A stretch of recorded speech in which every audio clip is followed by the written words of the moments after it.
પૂર્તિના આરે છે। ત્યારે મુસ્લિમ બિરાદરો દ્વારા રમજાન માસમાં રોઝા રાખી અલ્લાહ તાલાની બંદગી અને ઇબાદત કરતા હોય છે અને સમગ્ર માનવજાત માટે સદભાવના, સમર્પણ, ત્યાગ અને બલિદાન સહિત ભાઈચારાની દુઆઓ કરતા હોય છે। ત્યારે પવિત્ર રમજાન માસના હવે ગણતરીના જ કલાકો બાદ રમજાન માસની પૂર્ણાહુતિના આરે ઈદ ઉલ ફિત્રનો તહેવાર મુસ્લિમ બિરાદરો દ્વારા મનાવવામાં આવે છે।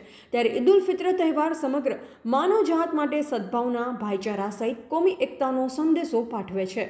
ત્યારે પાટણ શહેરના નીલમ સિનેમા પાસે આવેલા પનાગરવાડા ચોક પાસે વર્ષોથી ઈદના તહેવારને લઈ વિવિધ ચીજવસ્તુઓનો મિની ઢાલગરવાડાની જેમ રમજાન બજાર લાગતો હોય છે।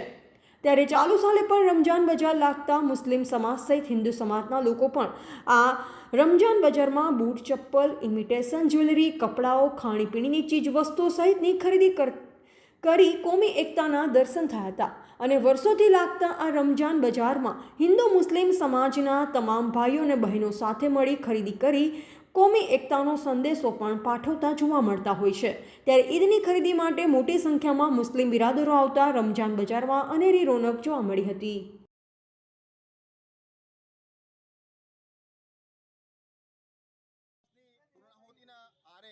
હવે ગણતરીના કલાકો કે દિવસો બાકી રહ્યા છે ત્યારે ઈદ ઉલ ફિત્રનો તહેવાર આવી રહ્યો છે। રમજાન માસના અંતે ઈદ ઉલ ફિત્રનો તહેવાર મનાવવામાં આવે છે, જેને અનુલક્ષીને શહેરના નીલમ સિનેમા વિસ્તારમાં આવેલા પનાગરવાડા નાકે રમજાન માસ નિમિત્તે ઈદની વિવિધ વસ્તુઓનો બજાર વર્ષોથી લગાવવામાં આવે છે અને અહીંયા પાટણ શહેરના મુસ્લિમ સમાજના નાના બાળકોથી માંડીને મહિલાઓ, આબાલ, વૃદ્ધો સૌ કોઈ ઉત્સાહભેર ઈદની ખરીદી કરવામાં ઉત્સાહભેર જોડાય છે।